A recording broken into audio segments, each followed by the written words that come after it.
From JBS Studios in Greater New York, this is the JBS News Update with Teisha Bader. I'm Teisha Bader with the JBS News Update for Wednesday, February the 21st, 2018. We open today with reactions to the speech made yesterday by Palestinian Authority President Mahmoud Abbas at the United Nations. Israeli Prime Minister Benjamin Netanyahu dismissed the Palestinian leader's remarks, including his claims that he wants peace and is committed to nonviolence. Netanyahu said last night Abbas said nothing new.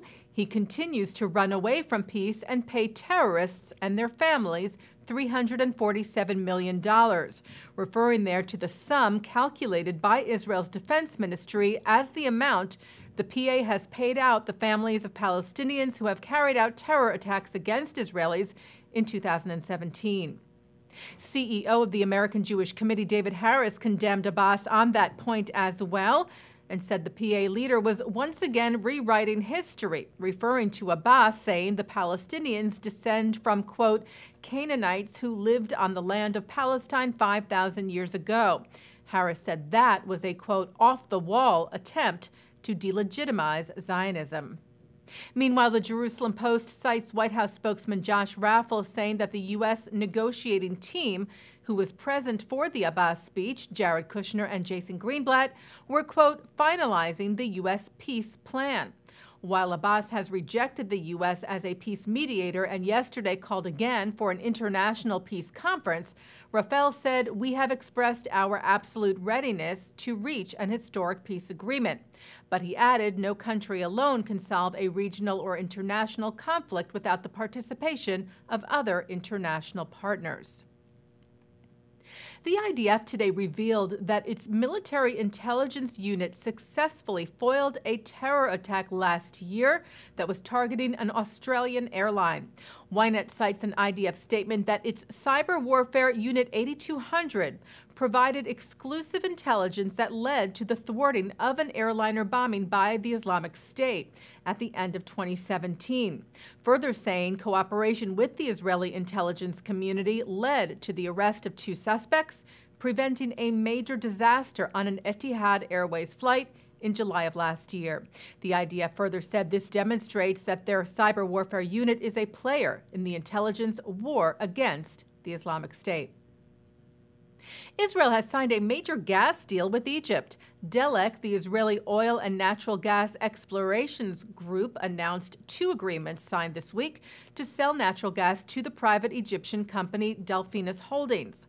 The 10-year deal is worth about $15 billion, and Prime Minister Netanyahu lauded its signing, saying it will put billions into the state treasury to benefit the education, health, and social welfare of Israel's citizens. Egypt welcomed the agreement as well. Its president, Abdel Fattah el-Sisi, said on television last night that his country scored a goal with the deal. He said it will help turn Egypt into a regional energy hub. Well, police in Italy are looking into the theft last week of a Holocaust memorial stone. A stumbling stone, as it is called, was recently embedded in a sidewalk in Calegno, a suburb of Turin in northwest Italy, commemorating Massimo di Benedetti, who was deported from that town and murdered in Auschwitz in October of 1944. The city's mayor, Francesco Casciano, called the theft of the stone a deplorable act that goes beyond vandalism. The Conference of Presidents of Major American Jewish Organizations is holding its 44th annual leadership mission in Israel this week.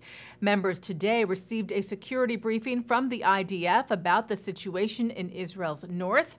And tonight we'll hear from Prime Minister Netanyahu. They heard earlier this week from the head of the Jewish Agency, Natan Sharansky, Knesset Speaker Yuli Edelstein, Israel's Minister of Defense Avigdor Lieberman, and Israel's President Reuven Rivlin, among others.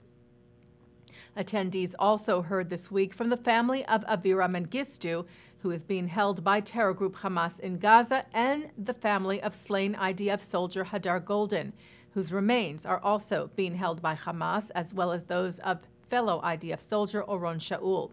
Leah Golden urged the gathering to actively be on the right side of history, to be on the side of justice in seeking the return of the boys' bodies to Israel. Israel's business publication Columnist will host its second tech conference in New York City next month. Mind the Tech is held in collaboration with Israel's Bank Leumi and will feature such speakers as former U.S. Senator Joe Lieberman and former CIA Director James Woolsey. Columnist founder and publisher Yoel Esteron said this annual conference was aimed at reaching out to members of the business community in the U.S. and in Europe who are interested in Israel. Mind the Tech convenes March the 12th through the 14th. And taking a look now at our programming for tonight on JBS for Wednesday, February the 21st at 7 o'clock, it's from the Aleph Bet. At 7:35, the fallen soldiers of Operation Protective Edge are remembered at the FIDF benefit in Stamford, Connecticut.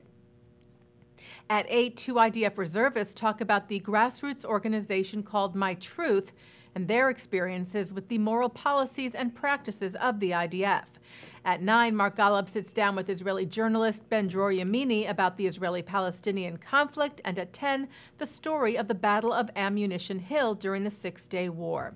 And coming up right after this newscast tonight at 6:30, it's Thinking Out Loud with Micah Halpern. And that's the JBS News Update for Wednesday, February the 21st, 2018. I'm Teisha Bader.